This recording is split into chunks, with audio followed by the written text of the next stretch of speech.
బులెటిన్లో బ్రేకింగ్ చూస్తున్నాం. రాష్ట్రంలో గొర్రెల పంపిణీ పథకంలో అక్రమాలపై ఈడీ ఫోకస్ పెట్టింది. మనీ లాండరింగ్ నిరోధక చట్టం కింద విచారణ చేపడుతున్నామని రాష్ట్ర గొర్రెలు మేకల అభివృద్ధి సమాఖ్య మేనేజింగ్ డైరెక్టర్ కు హైదరాబాద్లోని ఈడీ జోనల్ కార్యాలయం సంయుక్త సంచాలకుడు లేఖ రాశారు. ఈ పథకానికి సంబంధించిన పూర్తి సమాచారం ఇవ్వాలని లేఖలో పేర్కొన్నారు. ఒకవైపు గొర్రెల కొనుగోలు పేరిట దాదాపు 700 కోట్ల రూపాయల కుంభకోణం జరిగిందన్న ఆరోపణలపై ఇప్పటికే ఏసీబీ విచారణ చేస్తోంది. మరోవైపు ఇప్పుడు ఈడీ రంగంలోకి దిగింది.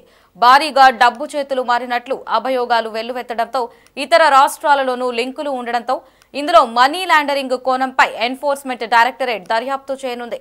జిల్లాల వారీగా లబ్ధిదారుల పేర్లు, వారి అడ్రస్లు, ఫోన్ నెంబర్లు, బ్యాంకు ఖాతాల వివరాలు తదితర సమాచారం ఇవ్వాలని ఈడీ కోరింది.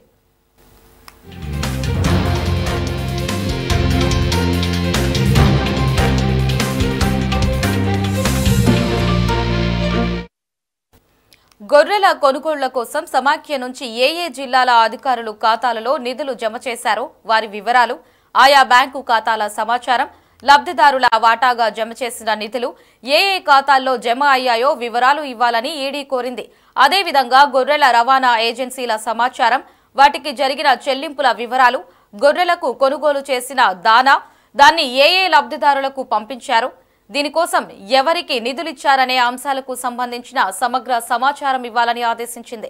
ఈ పథకంలో జరిగిన అవినీతిపై అంతర్గత నివేదికతో కూడిన సమాచారం కూడా వెంటనే ఇవ్వాలని పేర్కొంది.